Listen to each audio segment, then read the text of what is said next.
Welcome, everyone. Eddie Austin here. I'll be your MC today as we go through this event. Here to show you some slides, gain some education on the current market conditions. Please stick around to the end. We're going to have a live Q&A where we want you guys to be putting your comments and things in the chat. And you can remember those as write everything down. And when you get down to the bottom of this, we want you to ask these questions. If you have questions or concerns on the market, if you have concern on this pitch deck, or any of the education we've talked about during our time here together, please, by all means, save those to the end. And Brendan here with our investor relations, he will put everything you need in the chat as we're going through this. Got everybody here from our team. We're going to go ahead and get started. First, thank you for coming. We're going to kick it off with the CEO here, Shane Carter. Take it away. Hey, thanks, Eddie. Thanks for joining us, everybody. Pleasure to be here. My name's Shane Carter. I'm the CEO of Hampshire Capital. And over the last 25 years or so, I've done a little over $350 million in multifamily, another $120 million in development and construction through a development firm. And honored to be amongst this great group of folks that we have here in this company. We're very proud of our role in the ecosystem of housing and real estate in general. And I couldn't be happier about the group of folks that we're doing this with. So with that, I'll pass it over to my partner, Nick. Thank you, Shane. Thank you, Eddie. Good afternoon, everybody. My name is Nick Bouquet, Shane's business partner here at Hampshire Capital. I've been involved in commercial real estate for about 15 years. I've transacted on over about 5,000 units of multifamily, a little over $500 million in value. And my role here at Hampshire is primarily twofold. I oversee all operations of the company, and I'm also focused on driving all of our acquisition opportunities as well. Thanks, Nick. Eddie Austin here. I take care of mostly the vertical construction phase and the things we do in operations outside of what Nick does. Been in real estate since 2004. Managed over $180 million commercial real estate, including construction projects nationwide, housing subdivisions, multifamily, industrial and commercial, and ground-up development. I'm excited to be here with you today with my team, and the amount of things that we have to share with you are exciting. Brendan, without further ado, take it away. Thanks, Eddie. My name is Brendan Manning. I come from the family office space and have, experience working throughout the entire capital stack and delivering top-tier investor relations. So any questions that you guys have on this fund offering or any of our direct investment opportunities, I'd be happy to answer you. I'll be live in this chat as well, answering any questions. So, if you don't want to wait till the end, just feel free to put it in that Q&A box right there, and I'll get back to you throughout the course of the webinar. Thanks, Brendan. Louise? Thanks, Eddie, and good afternoon to all the guests joining us. My name is Mo LaPointe, VP of Land Acquisitions. Been involved in multiple commercial real estate transactions over the last several years. Currently, I'm drilled down and focused on delivering value creation through our land development positions, which we're obviously super excited about and certainly excited to have everyone here to learn more about these projects. Appreciate it. Thank you. Michael? Michael, you're on mute. Sorry about that. Hi, everyone. My name is Michael Payne. I am the Vice President of Asset Management, and my job is twofold. One is I work with Nick quite a bit on acquisitions and making sure that when we're looking at multifamily or even land deals, that the numbers make sense for not only us, but for you as well. I've worked in multifamily as my primary experience for the last 2 decades. And from that standpoint, I've managed over 7,000 apartment units and $1 billion worth of value since 2007. So look forward to hopefully answering all of your questions on any of our deck and any of our different information. But my main goal is to make sure that these projects, as they go into their living life, produce money and returns for our investors. Thanks, Michael. What makes Hampshire Capital unique? I'm going to just jump right in here. And I know, Michael, I'm going to go to the bottom first, or I'm going to go to the middle here. Michael was just out at one of our properties, and he was really making sure that we deliver that neighborhood first mission. So, Michael, talk about what you did as you were walking around the property today. What was things that you were looking for? Sure, Eddie.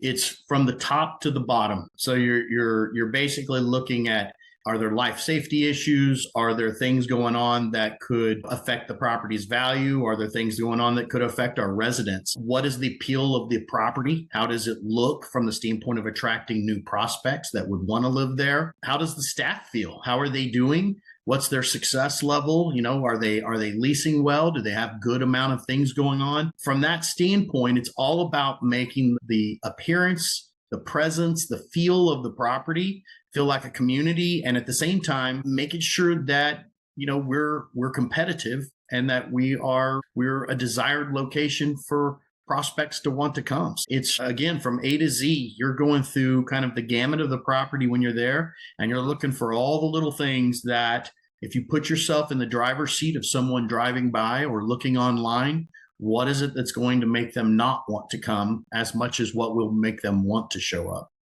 Absolutely. That right there. That's certainly more important than ever in this market too, Michael. 100%. 100%. And that's why we're a neighborhood first mission company. And I knew that Michael had just got back from a property, so I wanted him to share that. But we're investors here. We understand from some of us started out, renting an apartment when we first moved out on our own. So we know what it's like to live there. We also know what it's like to do this on our own and buy properties, flip homes to where we are now. We're the owner operator group. We're the fund management group. So we understand full spectrum. So we have an investor first philosophy. We have complete alignment and transparency. We understand capital preservation. We understand risk mitigation. We understand cash flow. And we have a team of experts here that's been full cycle in commercial real estate and alternative assets. A little bit more about us with our track record. Combined experience, a little over collectively 70 years through renovating, operating apartments, properties, and commercial properties, including land development. We got about 5,600 units transacted and 550 million in value, 320 land development opportunities, and 125 million in transacted value. Common investing fears. I get these all the time. People calling me up, people messaging me on the chat and on my social media. Eddie, are you sure that right now is the right time to be investing in real estate? Well, I'm going to be honest. There's certainly deals that I passed that I wish I would have bought 5 years ago, because I drive by those today and I'm like, man, that guy's doing good. He's making good returns. So would I advise you to invest in real estate? Absolutely. The best time to invest in real estate was yesterday. The next best time is today. If you can make sense of it on a spreadsheet, which Nick does a great job of that, making sure that we kill the right deals and we say yes to the right deals, it's always a good time if you can make the numbers work. If it makes dollars, it makes sense. Why should I invest in a fund versus individual properties? It's another question I get all the time. A lot of people know I'm a fund manager. Therefore, a fund, we invest in multiple properties. Syndications, you're making all your bets. You're putting all your eggs in one basket on one single address, one single location. So you're putting all your bets in and making sure that property is going to run smooth. Doesn't always work out. That's why I highly recommend that not everybody just bets on one single opportunity, but they diversify across multiple portfolios. The only way to do that is by investing in a fund. The next one is, what question should I ask a fund manager before I invest? Most of the time we get, is the actual general partnership investing in the property? We are always putting our money up. We are always putting skin in the game. There's a great question to ask is, what experience do you have running these properties? You'll see more of that as we go through this. Our executive summary here, the fund size is $50 million. We offer a 10% preferred return. It is a 20 to 28% average annualized return. We can hold up to 5 to 7 years. There is no fund level fees. This is another question I would always ask if you're going to invest in a fund or any other syndication, is what are the fees that are associated with what I'm investing in? Oftentimes, these fees can be upwards of 3 to 5 to even 7 to 15%, depending on how that is structured. You always want to read through the PPM, the offering documents, to figure out what fees are associated with your investment. This fund is no fund level fees at all. We feel that we have an alignment and an interest with investors by having no fees at all. Very commonly, we see funds that have a 2 and 20 model, meaning the first 20% go to the investor, the next 2% goes to the fund managers. That's not us. Also, we have a 3-tiered approach here. We are diversified not only in real estate, but also in different asset types. Multifamily, we view that as a stable apartment communities providing stable, balanced returns on cash flow, and it's a great appreciation vehicle. Outdoor hospitality is good cash flow. It's an emerging asset class that generates higher than predictable monthly cash yields. And then land development is a total return. It's a detailed risk mitigation process and high total returns. Our fund structure here, we have a multiple class approach. We have 4 different classes from A to 4, class A1 through A4. And you can see our promote moves up and down. Your 10% preferred return stays the same. Your IRR and your average annualized and your EMX will change depending on the investment amount. Again, there's no fund level fees, and the returns are enhanced for larger investments. To just look at a snapshot of a 5-year projection on an A1 class, it's 17.2, 20% average annualized, and a 2x multiple. Nick, go ahead and take us away on this slide here, buddy. Yeah, happy to do that, Eddie. So as Eddie mentioned, the fund is a combination of multifamily, outdoor hospitality, and land development. And then we picked these 3 particular asset classes. They're all residential in nature, which is really our core expertise. That's the primary reason. But you'll see here, the pie chart represents how we're thinking about blending these different asset classes within the fund. So the fund is predominantly focused on multifamily, as that is the foundation of the fund and provides the balance of cash flow and appreciation. It creates that stable foundation for the fund. And then we're leveraging in the outdoor hospitality component and the land development component to really enhance the yields beyond what you'd see in typical multifamily, while not greatly enhancing the risk whatsoever. So outdoor hospitality is an emerging investment product that is essentially value-add RV parks, luxury RV parks, spectacular locations. It's a bit of an underserved, emerging asset class. So it's got a much higher cash yield, hasn't been picked over by 10,000 investors quite yet. And we've partnered with a best-in-class operator who's active in that market. They've got about 10 projects now, and we are partnering with them to source and screen and qualify and identify future outdoor hospitality investments with them. And then the land development component, which is the smallest piece of the fund, but really adds some substantial return profile to the overall fund's metrics and projections, is the land development business. So that is a non-cash flow, high total return investment with a very clear mitigated risk strategy that Shane and Eddie and I will talk through here shortly. Shane, go ahead and talk about our investment framework here. Sure thing, Eddie. Thanks so much. So our investment framework is centered around a disciplined approach. And what we mean by that is how we see not only the micro deal or the deal level, but also the macroeconomic conditions. So we take a macroeconomic approach, and then we drill that down from the trends across regions, down to the trends within states, to the trends within the MSAs, and then down to the neighborhood level and street level to understand what the investment looks like from all those perspectives. Because you can have an amazing asset in a horrible location, and it's just not going to be a good investment. And so what we really are looking for are amazing assets in amazing locations where we have the right trajectory for population growth and net migration patterns and household income growth. And so those are a lot of the factors that we're really drilling into to understand, are we in the right area? Are we swimming in the right pond, first of all? The next approach is really strong partnerships, like Nick said, with our outdoor hospitality partners, as well as, in our capital partners, our institutional capital partners that we bring in on every deal. And just our other operating partners relative to property management and otherwise.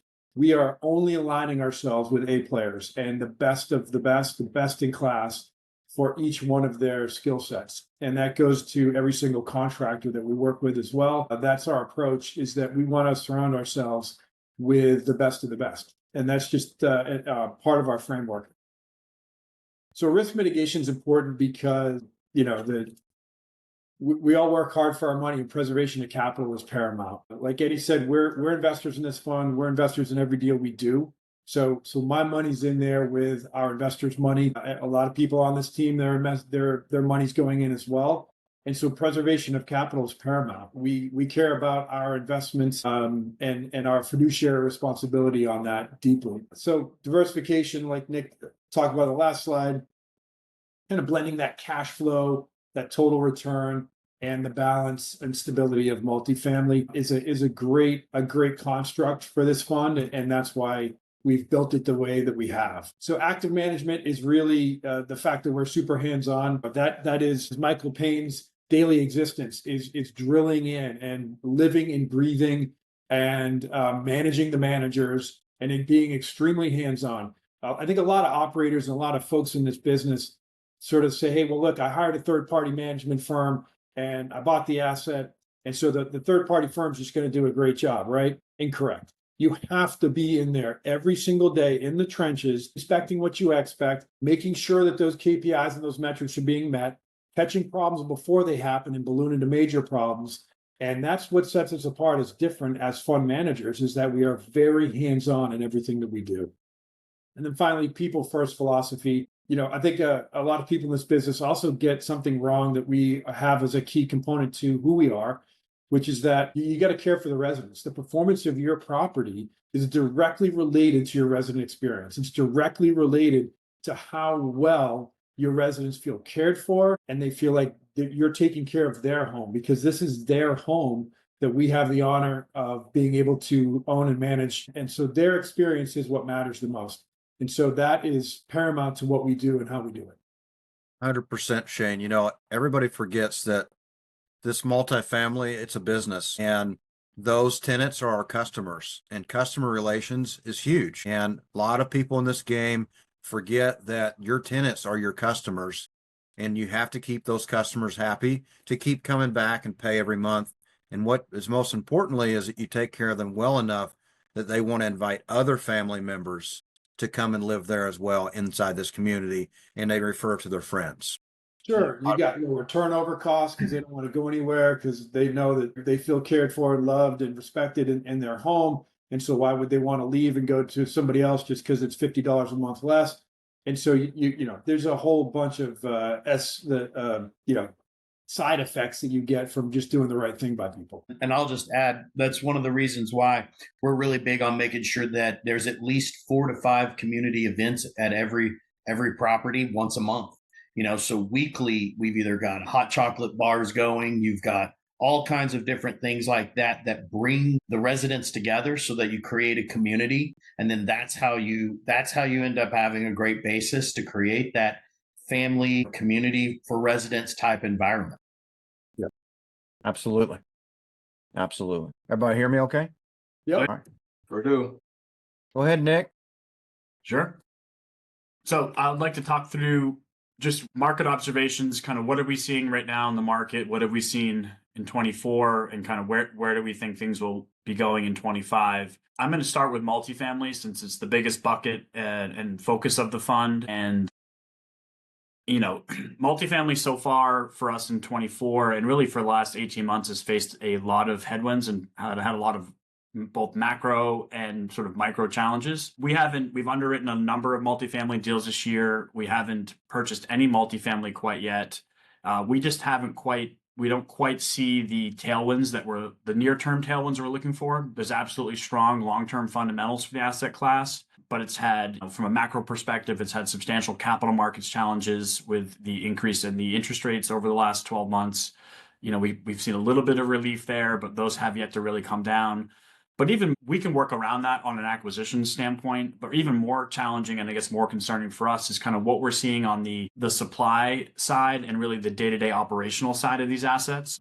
A lot of the Sunbelt markets, which have, again, great long-term fundamentals and really even great near-term demographic fundamentals, they've had a huge influx of new supply because of all that strong demand in those markets. And so that has put downward pressure on rents, downward pressure on occupancy. But there's also a economic, I wouldn't quite call it, it's certainly not necessarily a full-blown recessionary component, but we're definitely seeing economic stress in these markets too, which is, again, not helping prop up the supply side issue. And so, we're continually seeing month over month challenges on rent growth, challenges on occupancy. And really until we start to see that turn within a given market, and we're tracking this across the number of markets throughout the Sunbelt that we're looking to invest in, we want to make sure we're sort of rowing with the tide. And right now it feels like we're rowing against the tide in multifamily. And Michael and I talk all the time about, what I'm hearing from brokers, what I'm seeing in the data.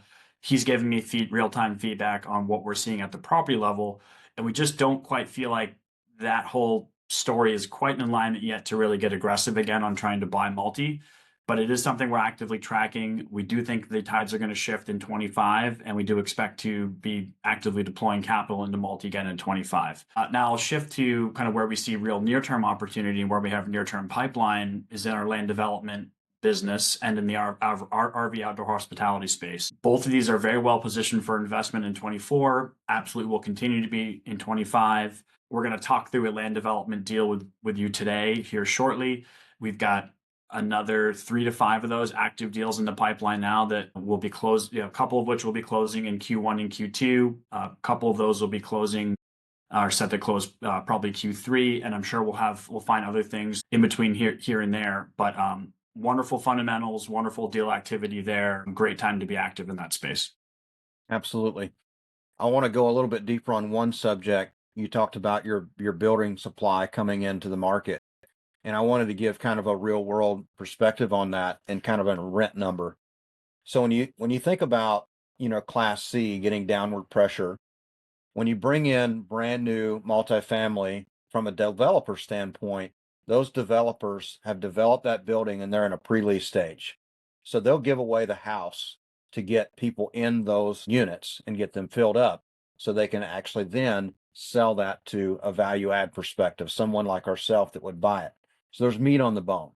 So when you really think about a person living in a Class C property, maybe they're paying, $1,000 a month to live in a 1-bedroom currently. But you've got a brand new Class B or a Class A product that is coming online. They might be able to lease that for $950 for the same 1-bedroom starting out. So now for the first time ever, that tenant has the capability to go live somewhere else that's brand new in a new neighborhood and everything is new and shiny. However, the first lease term, when it comes to someone like ourselves buying that, the value add for us is to raise that rent because it's $200 to $300 below the market. And in that case, that person moves back to us, but you still have that downward pressure. Is that really what you're seeing, Nick, from all the new supply coming in? Yeah, I think essentially that's right. I think people think about Class A product as not necessarily affecting workforce housing, C-class product. By the way, our fund is not necessarily focused on workforce or C-class product either, but just to demonstrate kind of the effect this has had on the market. I think in a normal deliveries from the supply side, maybe those Class A deliveries don't have really any impact on B or C housing product, but in the magnitude that the Sunbelt markets have seen in the last 12 months and really will continue to see for the next 12 months, although I think in a lot of the markets we've probably hit the peak or coming into the peak here shortly. It's so many units coming to the market that the Class A's are cutting rents, giving away 2-3 months of concessions. Then, that means you've got folks in Class B and C moving up to Class A. That puts pressure on Class B. Then they start slashing rents. Then people in true C move up to Class B. And then C, so C is kind of at the bottom there. And so they're having kind of the most impact. I'd say they're getting hurt the most at the moment, in these supply heavy markets. And, so I think until that supply gets absorbed, that's when we see that rebound effect of, to your point, Eddie, someone buying a lease up deal in Dallas, for example, with 2 or 3 months of concessions. 12 months from now, that starts to burn off, units get absorbed, rents double, up to whatever magnitude that happens. And then tenants start to kind of move back down the food chain into more affordable housing. And that then allows B and C product to then raise rents, increase occupancy. And it truly is sort of a holistic effect on the whole housing market. And so even in a market that's as strong as Dallas, which has fantastic fundamentals, we think is going to recover very quickly from the supply side issue. It's having tremendous downward pressure and impact on the market across the entire housing food chain. It's Absolutely. basically a trickle up and a trickle down effect is what we're going through right now, where people are choosing to move upwards into the different newer style units than what they have been living. And then eventually as supply gets absorbed, prices go back up again because of all that absorption. And then the thought is that in 26, we're not seeing near as much that's permitted or scheduled to be built at this point in time, so that there won't be as much absorption that needs to occur as you get later in the year in 2025. Those new leases that are going in for 24 wear off. Now you're starting to see a lot of people move back to the housing that they can afford more of. 100%. Thanks. All right. Let's jump into a little land development activity here. There's one guy in the room that's extremely passionate, probably more than us, which is surprising because we all really love land. But Shane, let's talk about it. All right, Eddie. Thanks so much. Yes, I am passionate about land development. I love it. I've been doing it for over 20 years, and it's super exciting to me because personally, it's the process of creation. We are actually creating communities of housing for people to live in, and so I love that part of it. The other parts that are great for investing happen to be that there are amazing outsized total returns. Sometimes project level returns that are over 50% in a short 2 to 3 year time period window, which is absolutely amazing. The other reason that we like land development is, we'll talk about the diminished risk profile, which is I think one thing that people don't understand about this business is how we manage the risk so well because of how long we've been doing it. But there's high barriers to entry, so there's just not a lot of competition.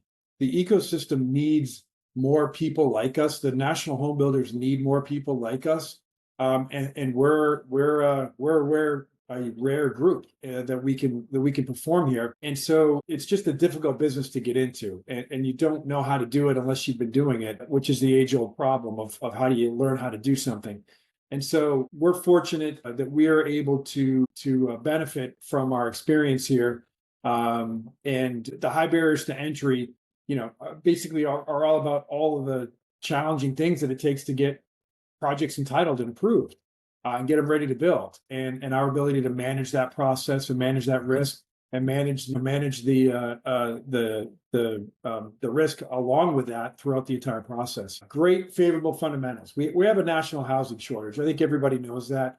It's particularly acute in the Sun Belt region, where there's just massive net migration patterns coming in. But that's where we focus in this business, is in the South. And so there's a high demand for housing. We have a housing shortage, and we're chronically undersupplied. And this has happened because of the Great Financial Depression, 2008, 9, 10. Just the housing shut down. There was no housing being built at all. And that set us up for what we're experiencing now, and we will be experiencing for at least another 10 years, which is that we're going to be chronically undersupplied in housing, and we can't catch up. And the interest rate environment and the cost of housing construction are not really helping that, but that's why we see these favorable tailwinds for quite some time. Now, the diminished risk profile, which is the most important part of understanding land development, is that because of our experience, we know how to manage risk. And we'll explain that more in some future slides here. But the big essence of it is that we know how to take the risk out of the entitlement process. And we frankly don't really even take investor money in during that phase. We just do that ourselves with our own capital, get projects teed up and entitled and ready to go, and take that entitlement risk off. So it's shovel ready, it's ready to invest in, like projects we have in Florida and other locations. That risk is just off the table. It's ready to go and fully vetted by the time we take investors' capital in. And then what happens on the other side of it is that we lock in our exit before we actually buy and close on the property and take an investor capital. But we'll talk about that more in future slides. All right. So I'm going to run through the top part here, and then I'm going to let Shane go over the in-depth details that we do here on our reduced counterparty risk and so on. So this particular site we're talking about is located in Versailles, Kentucky.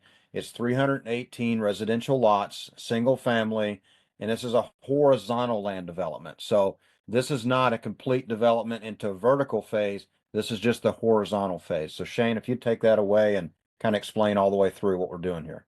Sure. Yeah. And so for folks that don't understand what that term means, horizontal land development basically means we're taking raw land and we're clearing it and grading it and doing all of the earthwork and the excavation and site work. And then we're putting in all of the utilities, the water, the sewer, the phone, the cable, the electricity, the transformers, the curbing, the sidewalks, the paving, the street lights, the street signs, all of the infrastructure that creates a community, everything basically except for the houses, which is the going vertical component. So it's everything on the horizontal plane in a community. That's what we do in this business model. So we sourced it off market, is a direct acquisition process through our key relationships, which are everything in this business and frankly every business. And so we're blessed to have amazing relationships. We've got a forward purchase contract. It is and I'll explain what that means here with in concert with the reduced counterparty risk. But a severely undersupplied growth market in Lexington, Kentucky, a suburb of Lexington, very highly desirable area, very nice suburb. And so the forward purchase contract and reduced counterparty risk are that we have a contract going in with the nation's largest home builder, D.R. Horton, and we have an agreed upon price that they're going to pay us for the finished lots or finished pad sites, as we call them.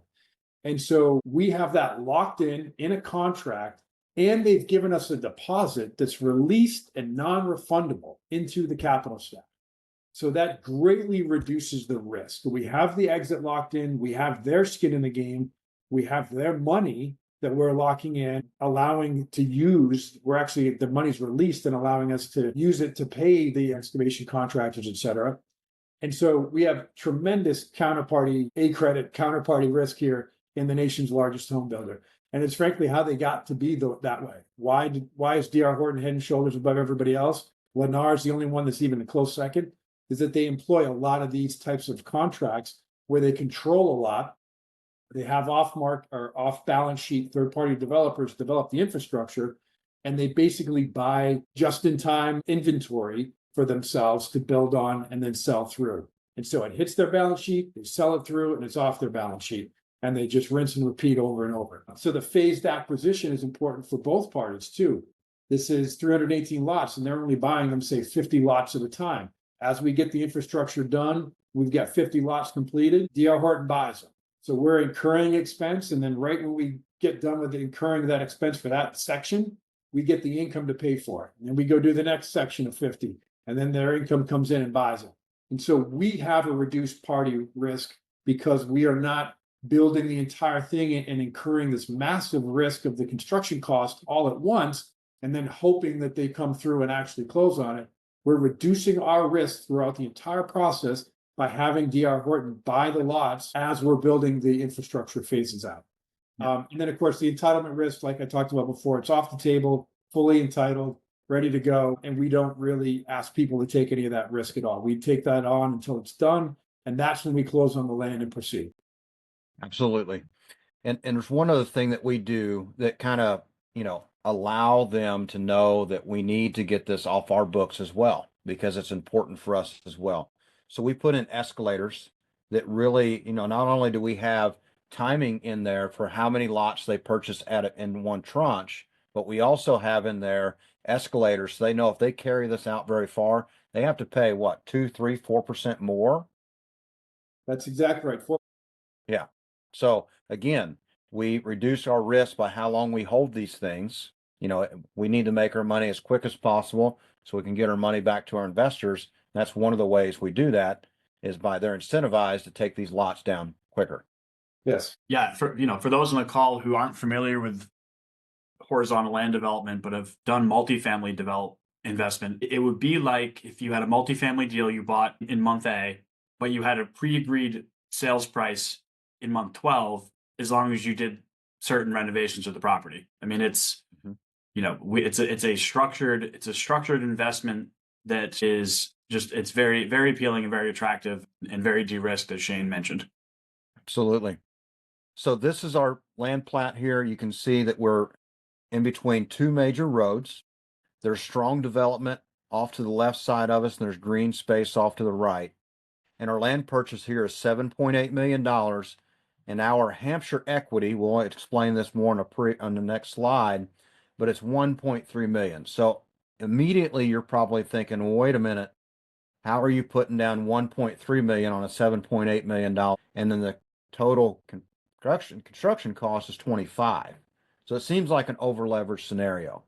But in the next slide, we're going to show sources and uses, and you're going to see those deposits that Shane talked about, how they come into play and how that equity rolls into this, and it removes that and makes that number much larger. So our project timeline here is 24 to 30 months. This is a 30% average annualized return, and that's a 1.6 equity multiple. Location and the demographics here, it's Fayette County, Lexington MSA, really strong population growth, continuing through 2010 through 2022, exceeding the U.S. average growth of 6%, total population 320,000. And then we continue to see that household income growth of 7.4%. So now we're going to get in here to the sources and uses and look at the funds. So Shane, if you want to run through the numbers here and explain how we got here with our numbers and our debt to leverage, or Nick, if you want to take this slide, whichever one. Sure. I'll take it. So start with the sources. So again, Eddie had brought up, we talk about the Hampshire equity being only about 1.3 million, but you can see in the sources section, we've got about a 70% construction loan, but we really have about 23% in true equity in the deal, about 5.8 million. But as Shane described earlier, the builder actually contributes the majority of that 23% equity. And again, that is released to the project at closing. It goes into the sources of funds at closing as a contribution of equity. And that's about 4.5 of the total 5.8 million that we need in equity here. So, it's not not highly leveraged, not over leveraged. There is a substantial amount of equity in the deal. It just doesn't require a lot of the Hampshire fund capital to actually control and execute on this investment. Absolutely. And then your loan ratio over here, Shane will explain how we never really get to that high leverage because of as these lots are coming down. Shane, can you explain that? Sure. Yeah. We have to call the capital from the lender. So we get a loan for 19.4 million, but it never really crests over the 50%, mark. But we're sort of always running at about a 50% LTC on the project in terms of the debt leverage because of that circumstance I described earlier, where we are building expense for a section of the road and the infrastructure, and then we're selling those finished pad sites. So we're bringing in income that pays down and reduces that debt again. And then we build the next section. And again, it proceeds forward and we hit a max utilization of the loan facility. And then as soon as we hit that, which is generally never more than that, again, that 50% LTC, oftentimes it's in that 25 to 40% range. That income comes in and we're paying it down. Really, frankly, the biggest component of it is going to be that land purchase initially. And so that 7.8 million, obviously that's the part of the debt component that's going to be fairly consistent throughout that project. And then we're consistently building it down. So that first phase of building lots, we get that first chunk of income from the builder. That is the highest exposure rate we have on the loan is at that point. From then on, the exposure rate continues to drop on the loan as the project proceeds. The next exciting project here is a build-to-rent community. It's comprised of 188 townhomes and 70 single-family homes. It's located in Crestview. This acquisition, again, was sourced from our off-market relationships with Hampshire Capital. It's a vertical integration. The project will be developed from the ground up, including the horizontal and the vertical phase, and the lease-up team and the same sponsorship group. It's an underserved growth market in Crestview. It's a well-positioned, continuing to grow, and it has served the workforce and mostly the military housing that's close to it. Reduce horizontal construction risk. Again, we're using contracts here. So we're using a fee build contract that is allowing us to remove a lot of that risk with having a horizontal construction contract. We also have a highly reputable site contractor to take down the actual vertical phase from a fee build relationship contract. So we reduce that vertical risk one more time. And again, it's a limited new supply. It's a very underserved market. This particular project, as it delivers, and we have confirmation from Michael and Nick interviewed at least 3 different property management companies. And we also looked at the development that's in Crestview currently. And we know that at the time of this delivery, we'll be the first community to deliver in that neighborhood. So we'll have brand new homes before anyone else. The investment profile, again, your capitalization overview. The total capitalization on this particular project is $57 million. Our construction and senior loan is 42, and our common equity here is $15 million. And then you can see the LP equity and the HC fund investment. You can see the two there is a combined total of 90 and 10. And the key metrics here is that this levered IRR is 31 and the equity multiple is 2.6. Shane, is there anything you would add to that? No, I think that describes it well, other than just the understanding that, our fund is not going to be subordinated to the other debt. So it's not a LPGP type of structure. It is pari passu equity in the deal. And we are, again, engaged with an institutional equity firm for that $14 million piece, which again would make everybody very, very comfortable that we have large funds, large capital allocators that have gone through this with a fine-tooth comb and have blessed it and feel good about it enough to make a $14 million investment. Absolutely. Market summary here.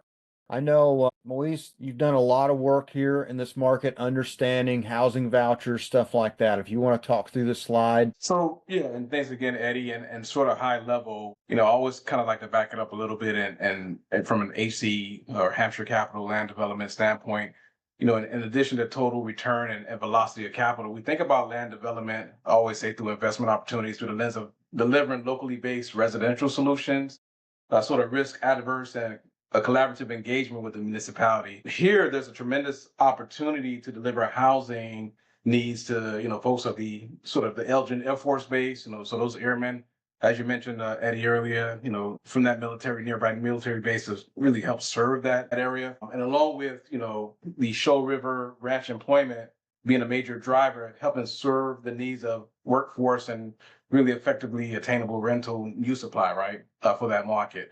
So we see those pressures from a market perspective.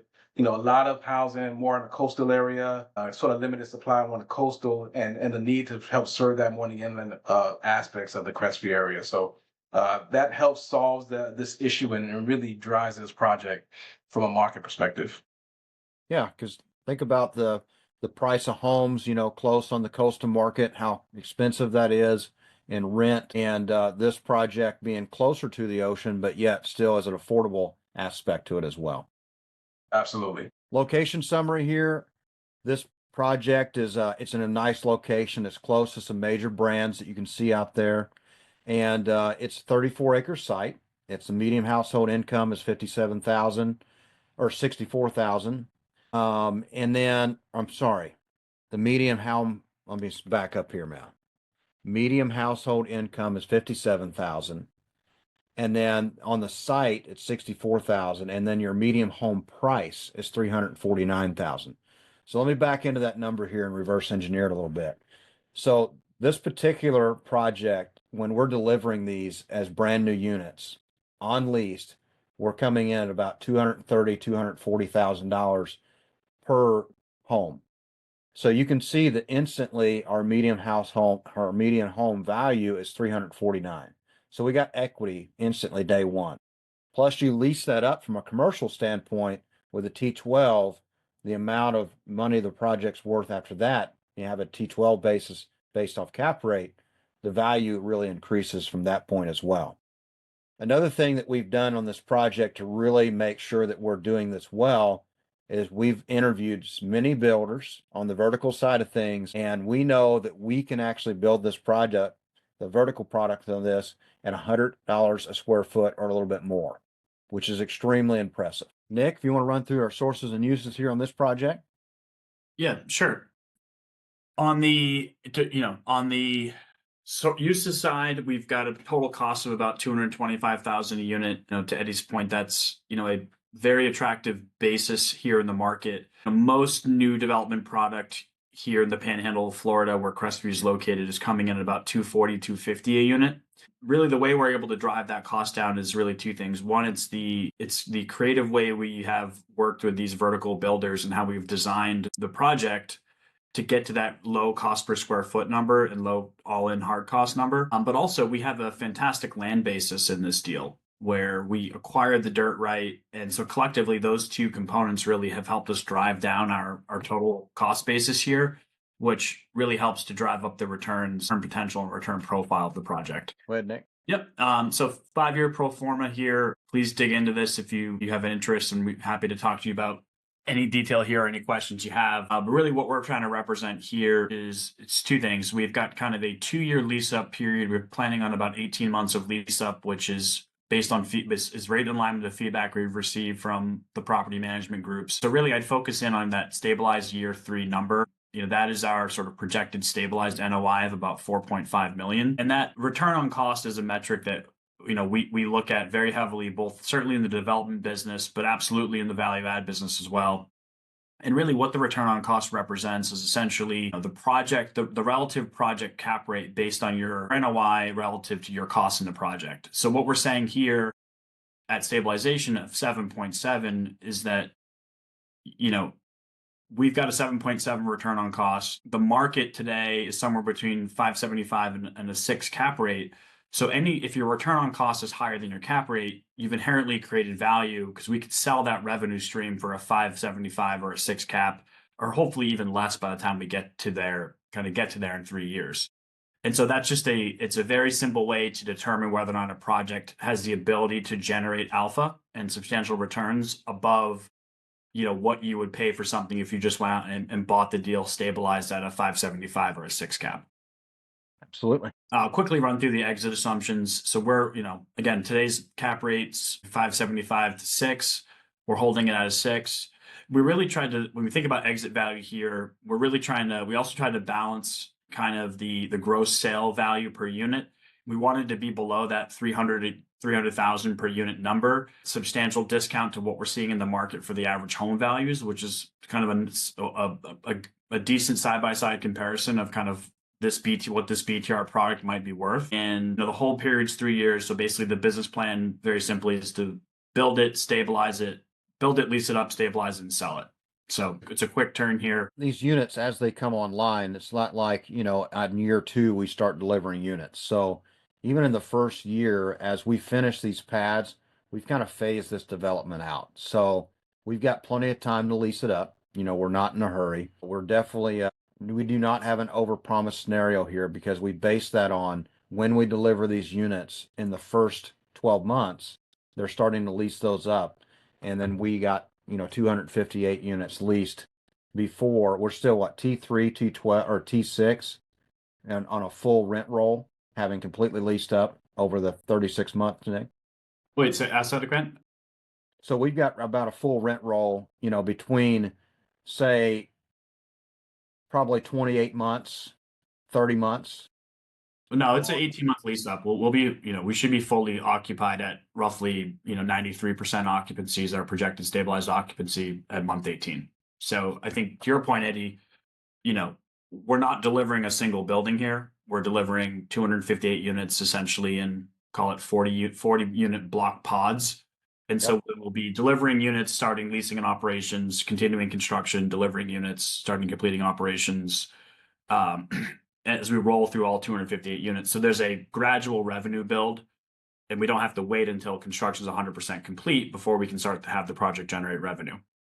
And so that also helps reduce interest carry and other construction period expenses, which then helps to also diminish that total basis number we talked about a few slides ago. So our fund investment here and returns, we've covered a ton of this already, but we'll go through it a little bit more. We got the closing date at the December 2024, and then our construction start date.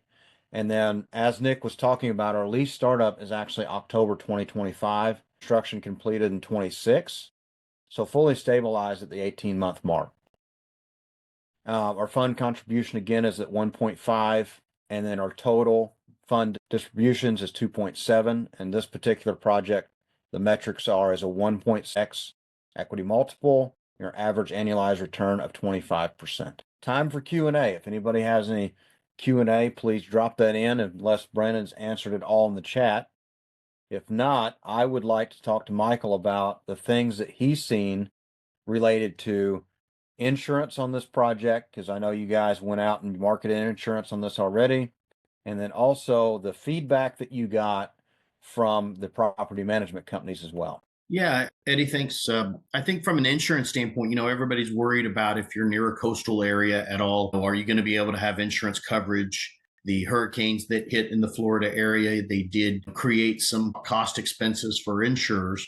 There, of course, it's a horrible event, so it's never good. But, from the standpoint of what we're hearing from some carriers and talking with our insurance broker, is that some of the side effects of it haven't been as great or as big necessarily as they thought it would be on their bottom lines. And so at this point, we're not hearing or seeing major issues with regard to carriers pulling out of areas or not creating coverages or doing things like that. The other thing is when we're looking at Crestview, purposely, we're literally 30 miles away from the coastline. So, when you have hurricane events, things like that, they don't tend to affect those areas as much. Now, I'm not going to say they're not affected, but they're not as affected as much from an insurance carrier standpoint. Their coverage levels don't tend to be as scared to insure in those type of areas. And you tend to have more carriers that will stay, involved in wanting to quote and do things like that, which when you have competition, as you know, that can help bring prices more in line. When it comes to the third party groups, basically what we've heard is that, the area is primed for more development. There's a couple of different type of developments in the area that are, I'll call them similar in the sense that their units can be rented. They are being absorbed at a fairly good pace. And from that standpoint, they're getting rents that are at or above what we were thinking of going in at with rents based upon the projections Nick had put together. So it gave us a very sound feeling for where we would be coming in at. Would we be able to hit our numbers and all of those different type of things? It made us feel very, how should I say, excited. As an investor, you get excited when you can find ways and find deals that you feel like can provide a profit, not only for yourself, but for anybody that wants to join with you in partnering. And so that's really, if I had to sum it up for me, that would be my points on those two items. Nick, do you have anything you'd like to add additionally? Yeah, a couple things. We've developed great relationships with some of the North Florida commercial brokers in the market, and they are active in Crestview. They chuckle every time Crestview comes up because it is a smaller market, but boy, there's a lot of interest and activity going on there. And they're looking and seeing data on lots of markets in the Southeast, lots of lease up deals. And Crestview has performed incredibly well over the last 12 months and has had some of the strongest leasing and unit and apartment demand that frankly they've seen in the entire Southeast. So that surprised me when I heard it. I mean, I know we like the market. We think it's got a lot of interesting characteristics to it, but to have, highly active brokers seeing all kinds of deals give you that kind of feedback, it makes you feel like you've got something interesting and special here. Absolutely. Brendan, you have, definitely advertised and seen lots of OMs. How do we stack up compared to others with the returns? And what is the other questions that you've had on the calls with investors? Yeah, I think, what makes us stand out is we're investors first, right? We provide favorable terms to our investors, and we understand, we have a mentality where, we're always looking for ways to provide value. And I think the way we stack up against that isn't just from a returns level, but from a operational level as well. I think we really emphasize transparency and communication. I think Michael as well, when it comes to communication with our investors and our operating partners, we're fully transparent with every single thing, whether it's good or bad news. And I think that's, an issue that you might see with other operators that we definitely, are proud to say we are full on, transparent and honest with everything that goes on. And we don't really just give our investors or operators a peek behind the curtains. We welcome them completely. And I think that's something to be proud of in an industry where you don't always see that. But when it comes to, questions that you get, I think I've seen pretty much everything from, A to Z. But the primary one obviously is the track record, but also, skin in the game. And I think that's another thing, that we are really excited about is we're able to showcase to our investors that we're also in this project just alongside you, right? And I think these decks, these webinars, all of these materials are great, but do you really believe in your project is a huge question that I get a lot. And the number one way to find that out is how much capital are you investing into this deal? And, we're putting up $2.5 million of our principal's capital, which is huge, right? And I think that's another thing that investors always look for that we're definitely doing for this fund. Thanks.